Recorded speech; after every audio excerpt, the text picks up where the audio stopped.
笙箫远去，灯火稀微，忆往昔竹马青梅。苍茫岁月，旧事难追，用一生存真趣味。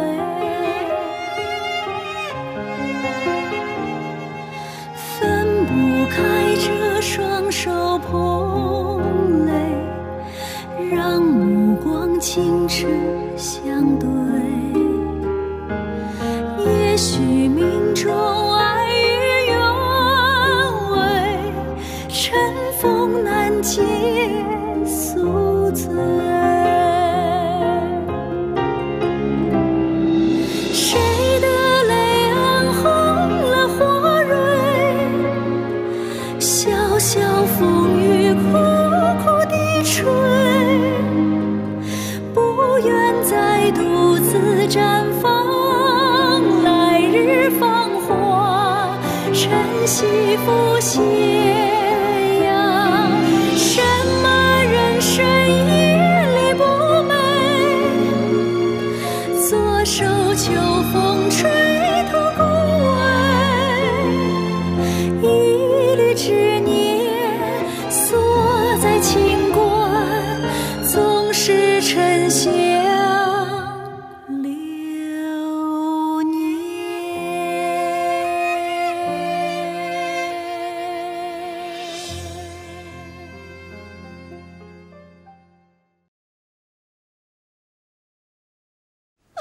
好端端的怎么会有蛇呢？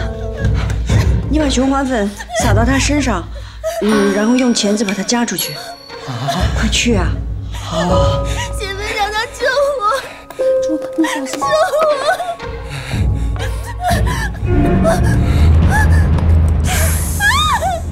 救我！贤妃娘娘，快救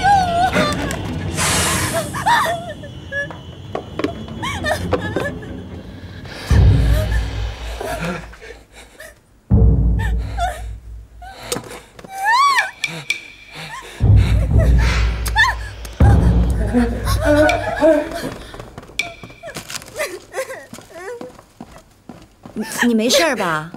贤妃娘娘，这好端端的，怎么会有条蛇呢？贤妃娘娘，嫔妾觉得困乏，便想在暖阁里休息，就没叫其他人伺候在侧。不成想，忽然从梁上掉下条蛇来，把嫔妾吓坏了。那是条毒蛇，要是咬着你了，你们母子都不保。可是这好端端的宫里怎么会有蛇呢？多谢贤妃娘娘救助，要不嫔妾都不知道该怎么办了。贵人快喝口水压压惊。喝口水。今儿是惊蛰，想必是什么蛇虫鼠蚁都出来了。贵人孕中怕冷，供着的炭盆暖和，也是招蛇虫呢。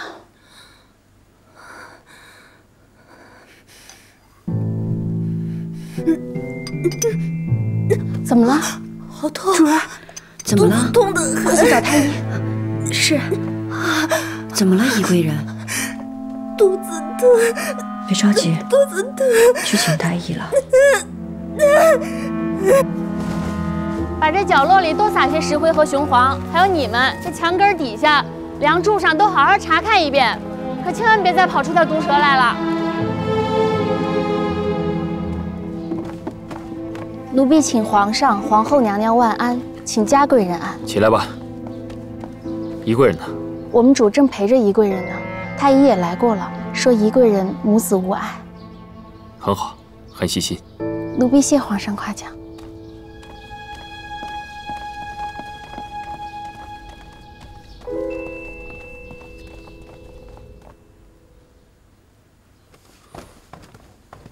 如意，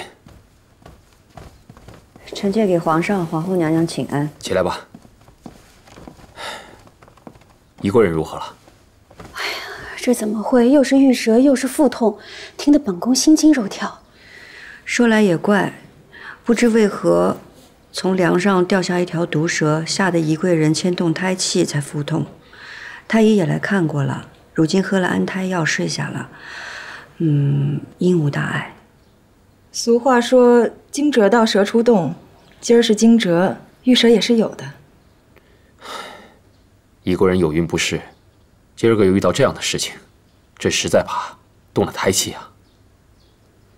皇上，宜贵人怀有龙胎，此番受了这么大的惊吓，实在可怜。臣妾听闻蛇乃至阴至毒之物，骤然侵扰景阳宫，怕有什么不利啊？皇后的意思是，景阳宫靠近玄穹门，地气潮湿，若是往后再有蛇虫鼠蚁惊扰了龙胎，那该如何是好？且景阳宫现在正在翻修，依臣妾所见，不如将宜贵人迁居别宫居住。迁居别宫？这一时间打扫出别的宫院，只怕是宜贵人也住不惯呐。若是宜贵人愿意，臣妾宫中倒是可以暂住。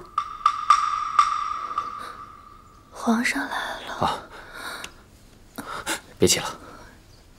臣妾今天受到这番惊吓，真是怕以后再也见不到皇上了。你别胡说，朕还盼着你为朕诞下一个皇子呢。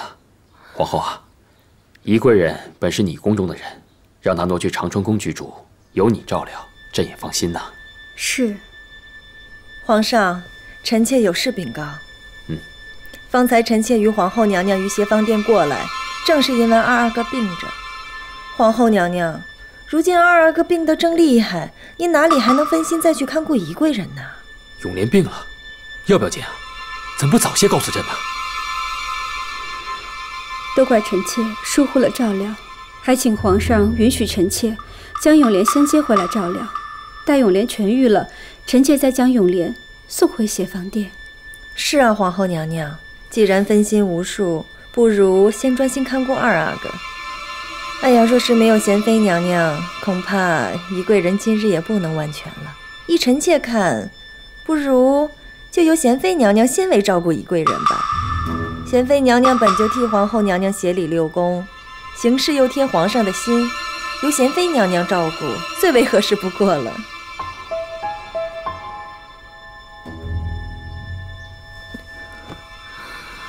皇上，今日幸得贤妃娘娘沉着，帮臣妾驱赶毒蛇，否则真的不知道臣妾肚子里的孩子会怎么样。不过，臣妾是断断不敢在这儿住下去了。贤妃，你意下如何？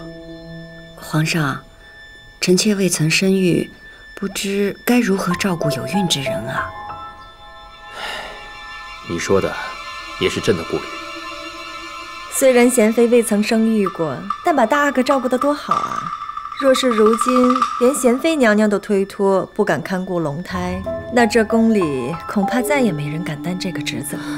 贤妃娘娘可是怪嫔妾从前言语失礼，今日得贤妃娘娘救助，嫔妾满心感激，还请贤妃娘娘能看顾一二，别叫嫔妾再住在这里了。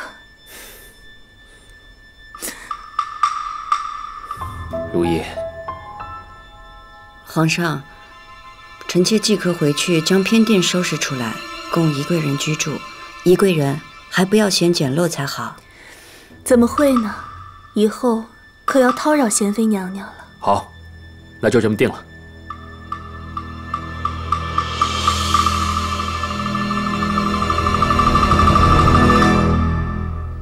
你和三宝把冬暖阁收拾出来，宜贵人很快就搬过来。奴婢会好好收拾。宜贵人怀着龙胎，延禧宫上下一定要小心照顾。这个自然，宜贵人这样的好福气，奴婢自然会小心。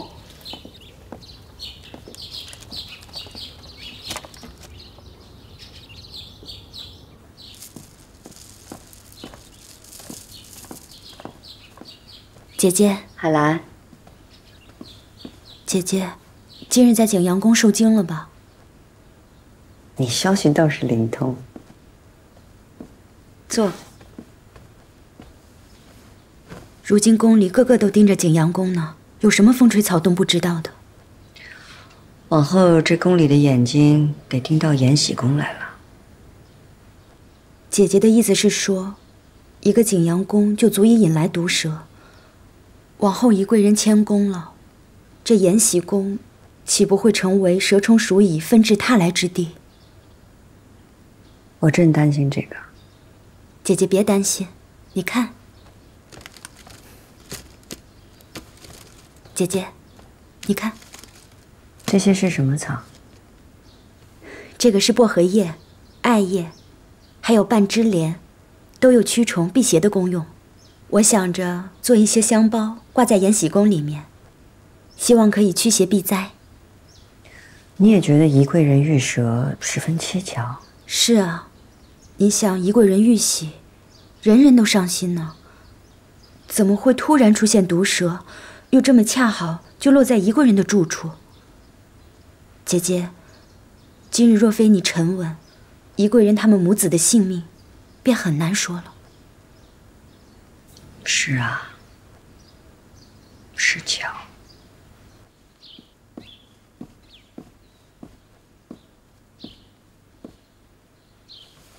皇后娘娘恕罪，臣妾擅作主张，实在是有不得已的内情。你主意倒大得很，说来听听。臣妾知道，皇后娘娘关怀宜贵人，想接宜贵人到长春宫居住。可皇后娘娘细想，到底是二阿哥要紧，还是宜贵人母子要紧？二阿哥得的是孝正，须得在您身边细心养护。可这宜贵人孕中娇弱，心里说不定多介意呢。若是到时闹出什么不快来，皇上也只会怪罪皇后娘娘。皇后娘娘又何必将这种苦差事揽到自己身上呢？更何况宜贵人受到惊吓，日后必定会日夜折腾，反而影响了二阿哥养病。皇后娘娘今日抛下二阿哥，到景阳宫去看望宜贵人，皇上已深知您的贤惠了。嘉贵人所言极是，奴婢看皇上对二阿哥上心，定是会常来长春宫探望。这也是皇上与娘娘修好之机。若是宜贵人夹在中间，反倒诸多不便。再者，万一宜贵人有什么差池，那也是贤妃的不是，与娘娘无关。那可不成，皇嗣要紧。若是宜贵人这一胎是个皇子，本宫定要亲自抚养。赵姨太呢？啊，赵姨太去协芳殿接二阿哥了。林星正在将偏殿打扫出来，以供二阿哥养病居住。嘉贵人，是本宫错怪了你，难为你一片心，事事为本宫思量。臣妾自当年嫁入前邸，能在这后宫有立足之地，无非是皇后娘娘照拂。否则臣妾什么都不懂，又是个不知忌讳的性子，说不定皇上早就嫌弃臣妾了。你的心思，本宫都知道了。好了，别跪着了。谢皇后娘娘。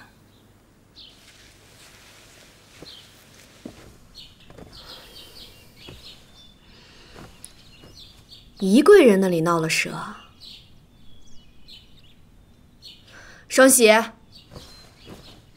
主儿，宜贵人那儿的蛇，别是你那儿跑出去的？不能啊，奴才养的都是无毒的蛇。再说了，奴才竹篓里的蛇一条都没少啊。那就好，还是把你的蛇扔了吧，省得旁人疑心咱们。是。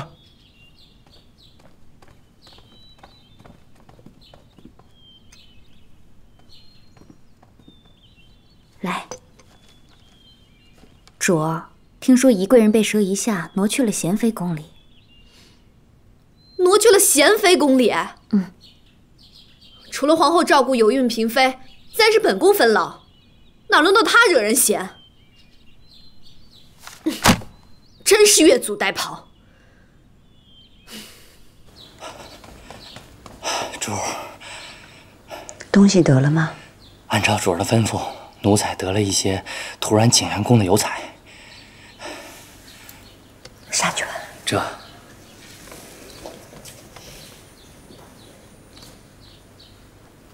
海兰，你看看这些油彩有什么奇怪的？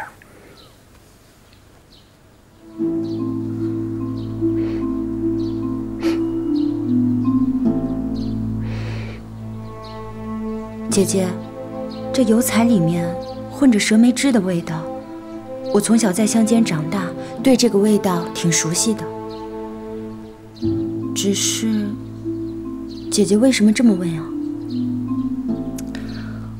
我今日命景阳宫撒了雄黄石灰，谁知至我离去的短短2个时辰，已见数条毒蛇遁走4窜。我这才想起，景阳宫因宜贵人玉玺，特意装饰华彩。不知是谁从中做了手脚，才引来这些脏东西。这内务府装饰景阳宫，经手的人可多了，此案难查呀。姐姐，你可要将此事禀告皇上？自然要告诉皇上。宜贵人就要搬来延禧宫暂住，在她平安生产之前，我们怕是有的仔细了。海兰，你心细如发，还得多靠你。姐姐，你放心，我一定尽心尽力。卓，到喝坐胎药的时候了。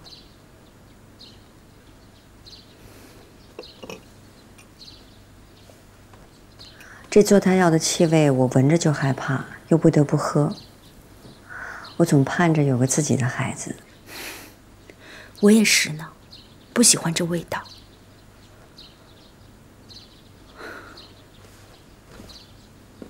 皇后娘娘发了善心，咱们便多了件苦差事。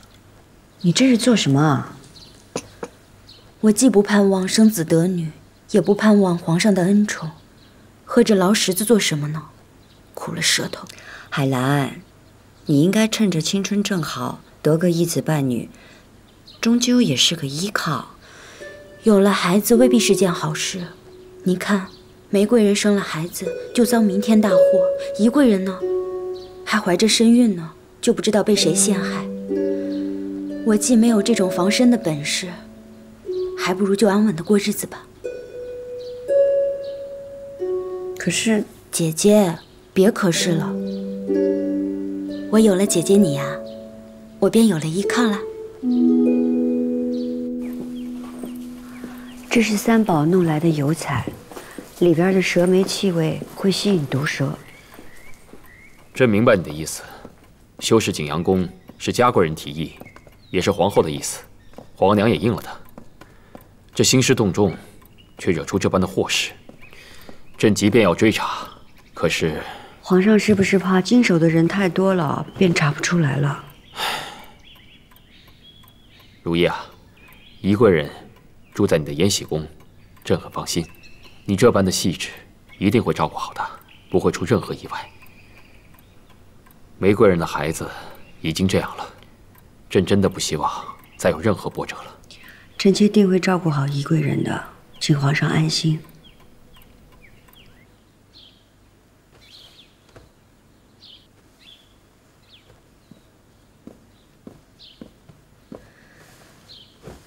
臣妾听得二哥得了哮症，特来看望。正好前儿阿玛差人送来了一匣子冬虫夏草，给二哥补身最相宜。劳你有心了。皇后娘娘，太医怎么说呀？哮症这个病，也没怎么说。但愿宜贵人的孩子在胎里便能健康一些，不要像永莲这般体弱。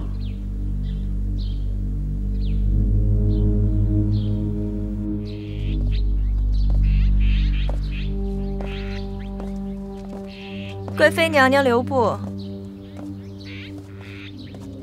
何事？贵妃娘娘今日来探望皇后娘娘，不只是为了送冬虫夏草而已吧？春光正盛却照不进咸福宫，贵妃是来请皇后娘娘做主的吧？知道还问？只是现在皇后娘娘心思都在二阿哥的病上，旁的怕都顾不上。嫔妾可真是羡慕宜贵人，若她生下皇上登基后的第一个皇子，皇后娘娘肯定要抚养，那这一胎皇子可就尊贵了，岂不成了半个嫡子？这宜贵人啊，就更是母凭子贵喽。二阿哥体弱多病，皇后娘娘膝下多一个养子，这是好事儿啊。皇后娘娘膝下多个皇子是好，只是眼下这宜贵人住在延禧宫，若是这贤妃又用了什么法子，就像抚养大阿哥一般，也抚养了宜贵人的孩子，那贤妃岂不又多了个皇子？若是这样，咱们连同皇后娘娘日后的日子，怕才就真难过呢。不必你在这儿挑唆，本宫与贤妃不睦已久，自然不会碎了她的心。而且宜贵人住进延禧宫，还不是你在皇上面前的主意。贵妃知道的，二阿哥病着，嫔妾不过就是为了皇后娘娘还有二阿哥着想。若是这宜贵人住在长春宫，与二阿哥养病不宜，况且宜贵人有孕在身，身体娇弱，若是出了什么事，这皇上是要怪罪的。不过这话说回来，若是宜贵人出些什么事，倒霉的也是贤妃，左右不干咱们还有皇后娘娘的事。阿若的阿玛在您阿玛手下办事，要是她可以随时告知咱们宜贵人胎相的消息，那就好了。阿若，天色不早了，嫔妾先告辞了。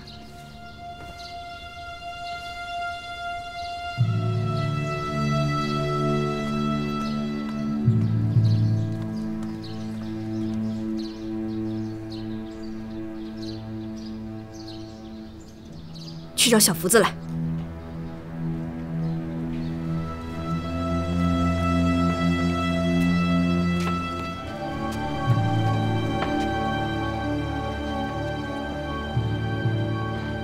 哎，等等，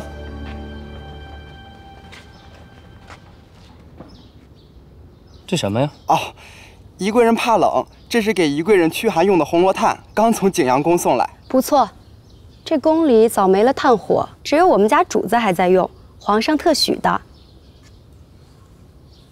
打开看看。啊。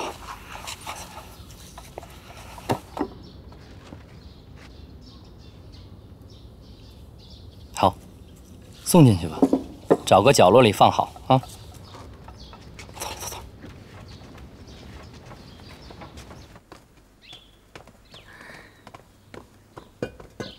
多谢贤妃娘娘，这儿可真是精致。说不上精致，地方狭小，你只能带一些随身的物件，其余的先留在景阳宫，随时去拿便可。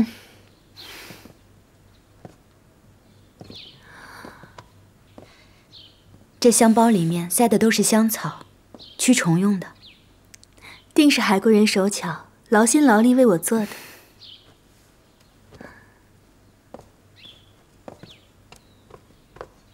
宜贵人可是孕中怕冷，才点了这么多炭盆。是，嫔妾已叫人多端了些炭盆来取暖。可是这个炭有点呛人。贤妃娘娘宫里早停了炭盆，难免有些闻不惯吧？嫔妾这儿点着檀香呢，闻着倒不觉得呛人。你闻得惯便好。主儿，您该喝安胎药了。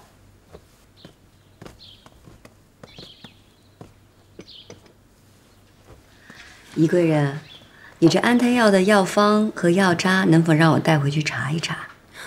贤妃娘娘是觉得这药有什么不妥？那嫔妾不喝了。不是不是，你现在住在延禧宫，你的衣饮衣食我都得格外仔细，只是小心，并非说药有不妥。多谢贤妃娘娘关心。后面人跟紧点。索性，什么声音？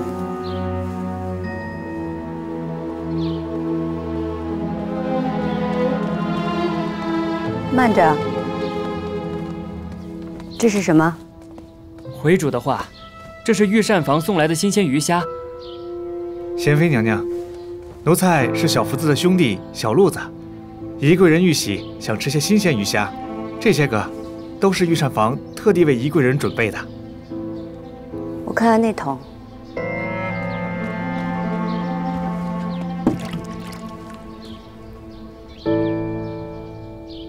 一向都是你送的吗？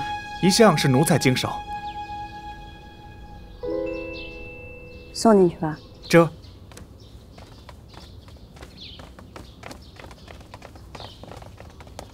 主，宜贵人的安胎药方和药渣，不如交给奴婢去检查。你找的太医可靠吗？可靠。姜太医是奴婢的家乡旧识，他虽然官职卑微，不过奴婢相信他的医术。你是相信他的医术，还是相信他的人？主，看来我不必为你找婆家了，你已经找到心上人了。奴婢不敢。你让他在太医院好好做，有朝一日会成全你们的。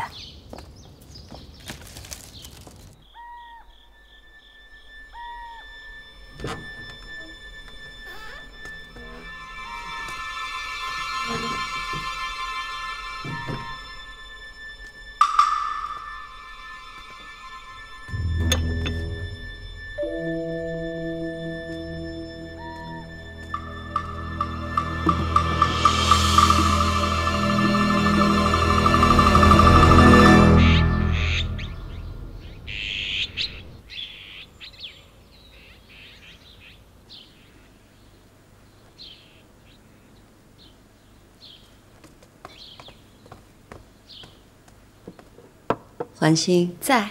之后宜贵人的膳食一并要由嬴政试过。是，贤妃娘娘。贤妃娘娘如此小心，为了你们母子，再小心也不为过。请主们用膳了。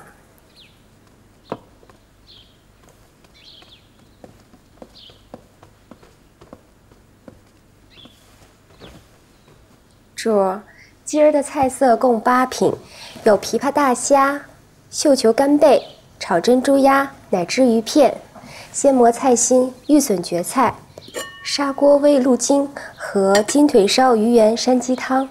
这些鱼虾都是发物，吃这么多，宜贵人不怕会生痈疮吗？都说有孕时多吃些鱼虾，孩子聪明。为了孩子，生点痈疮算什么？这些话都是哪儿传出来的？玫瑰人也爱吃鱼虾。就是玫瑰人那会儿，我听纯平娘娘跟嘉贵人说过，就记着了。哦，纯平有过阿哥，想必这话不会有错。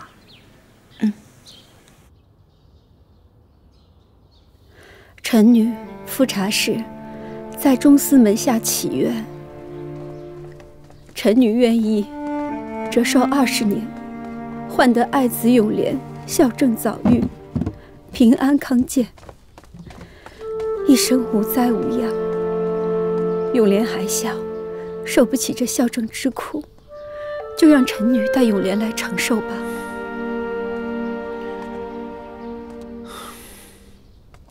皇后，皇上，你怎么在这儿？来，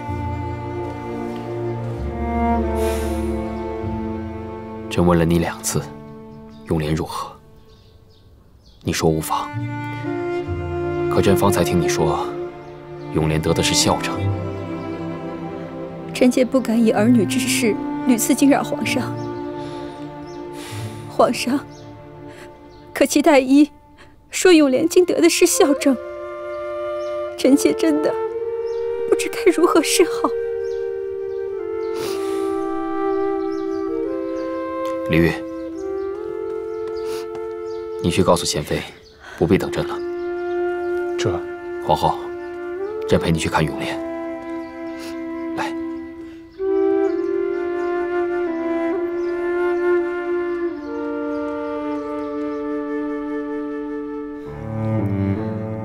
皇上，太医说了，永莲的风寒已无大碍，只是笑症，怕是无法根治。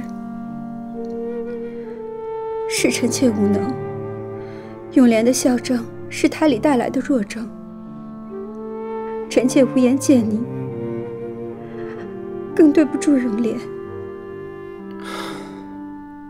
皇后不必过忧，这会儿让太医院的人好好给永莲医治，便是不能根治，细细调养，也会保她无碍。可永莲是嫡子，得了笑症，又如何可以习武骑射？只能一辈子安安静静的。永莲能修文治天下，照样是朕和你心爱的孩子。只要永莲能好，臣妾愿意长跪安华殿为她祈福。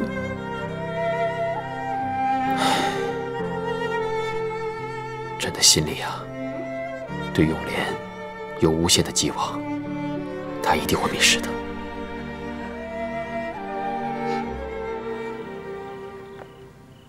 酒也凉了，菜也凉了。阿若，你去热热吧。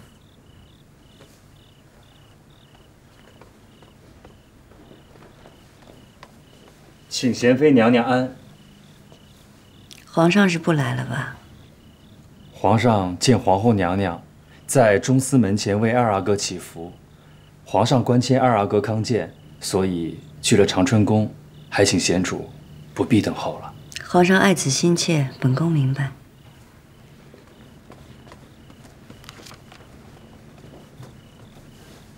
贤妃娘娘，我们家主有些头痛不安，您若是得空，可否去看看？我现在就去，你去请许太医。是。许太医，我已满3月身孕，按理说这胎象已经稳定，可为何常常感觉头痛难眠，夜不安枕？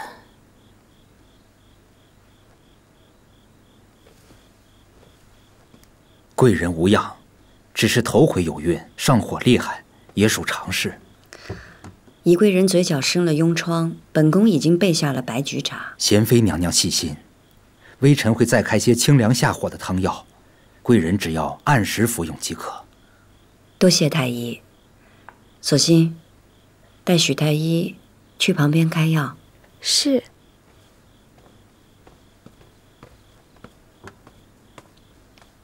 宜贵人，或许是你房里日夜点着炭盆，干燥，才会头疼上火的，不如灭几个。自从有孕后，身上总觉得寒沁沁的，嫔妾可离不得这些炭盆，若再加几个才好。小福子，哎，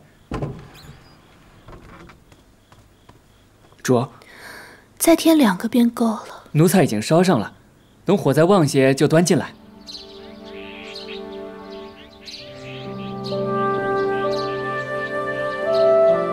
余昭明堂，明堂孔阳。余昭明堂，明堂孔阳。圣皇宗祠，木木煌煌。圣皇宗祠，木木煌煌。上帝宴享，5味时序。永莲，不打紧吧？皇额娘，这诏明诗选上有很多字，儿臣都不识得，所以皇额娘慢慢教你啊。永莲，你皇阿玛最喜欢诗文，你不可不学作诗啊。二阿哥的病还没有好全，不宜太过劳累。女儿何尝不心疼啊？可是永莲病下这些日子，功课比永皇落下不少。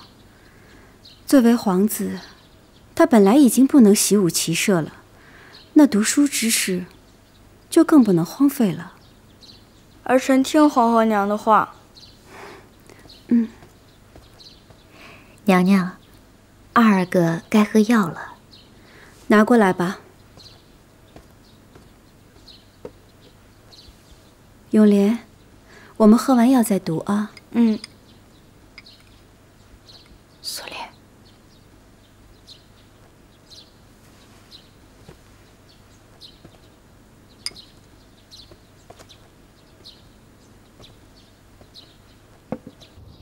二阿哥得了这病，实在是可怜呐。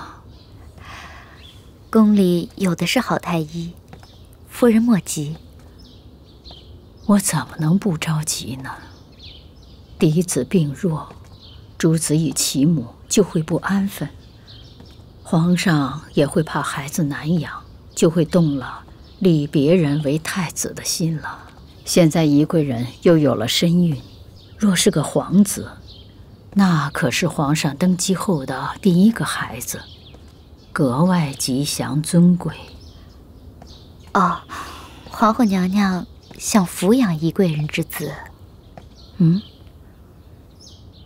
娘娘如今有了成算，这也算是一个依靠。可是大阿哥总是咱们二阿哥的威胁。是了，大阿哥有贤妃这个养母，若是二阿哥总病着，皇上多半会考虑大阿哥的。您不知道，如今皇上对大阿哥可关照了。皇上对大阿哥另眼相看，那是因为对贤妃有情分。若是没有贤妃，大阿哥便不能那么出挑。你在皇后身边，一定要为娘娘分忧解劳。奴婢记下了。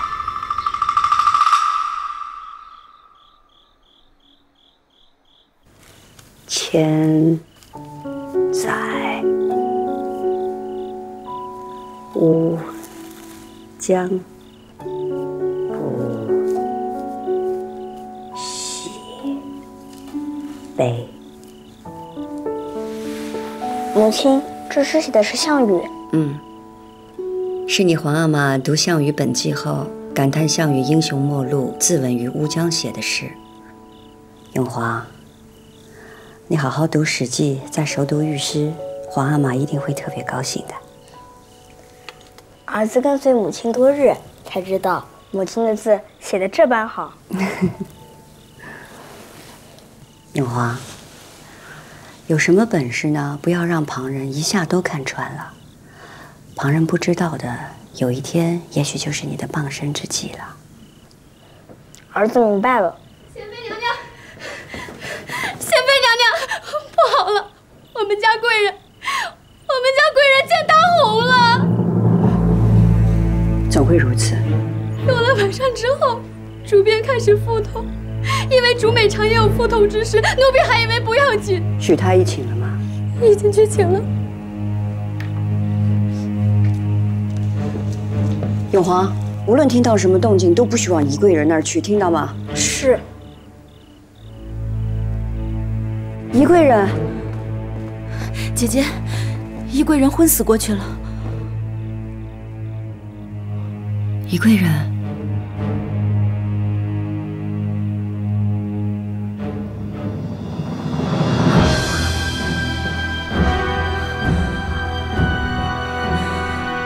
怎么会这样？世子送来的这副耳坠可真好看，红宝石最称主了。你看这蝴蝶都栩栩如生的，奴婢要不要给主换上？主儿，主儿，延禧宫终于出事了。是吗？又有贵子生不下来呀。走，咱们去瞧瞧。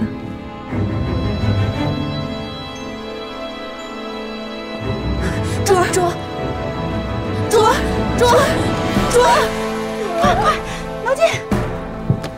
贤妃娘娘，奴才在腹中没了动静。哎呀，快，毛巾！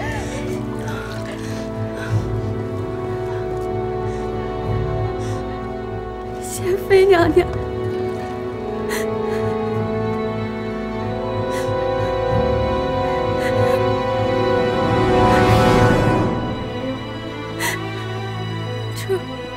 醒醒，主！我们每天跟他在一起，不都好好的吗？我们都小心翼翼的在照顾他，怎么会出这种事儿呢？贤妃娘娘，实在没有办法了，微臣只能用药催下宜贵人腹中的死胎，以免留在母体中，连宜贵人也保不住。为什么？微臣也不知道，只能等催下龙胎后，才能诊断。请贤妃娘娘，海贵人挪动玉步，稍后消息。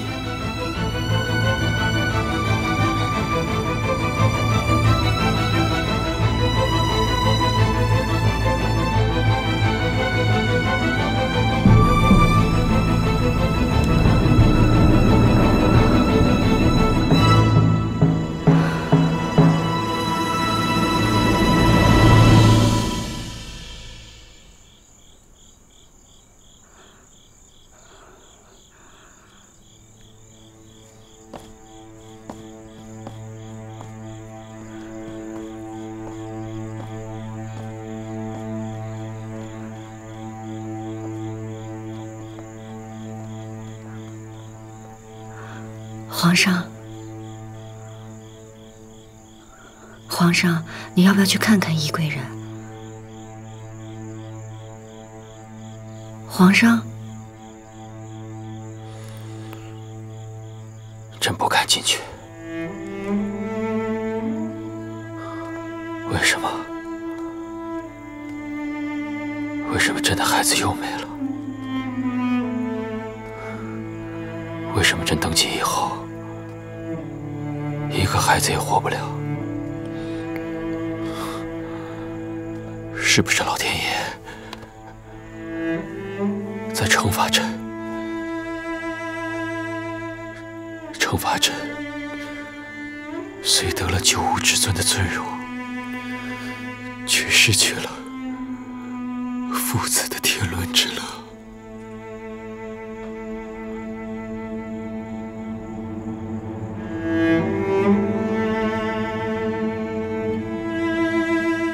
皇上，你已经有了3个阿哥了，还会再有的啊！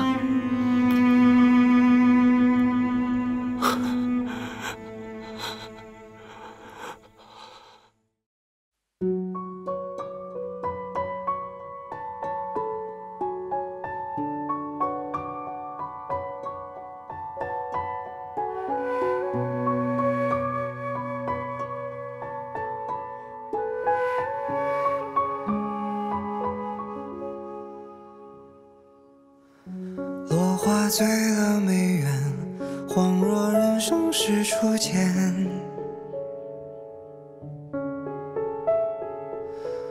青丝染了双眼，携手共赴尘世万千。心事褪了红叶，眼前相思已凌乱。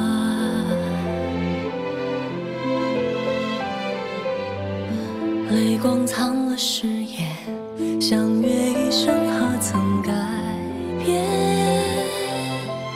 花开生烟花易残，谁在拨琴弦啊？寂寞深处人已散，独自唱离歌啊。暮色迟迟春已晚，人已入梦空嗟叹，任他似水流年。岁月分不清何处是轨迹，恨不知心底的在意。月光如水换尽了浮华的旧事，唯愿留一笔相依。漫漫长夜舍不下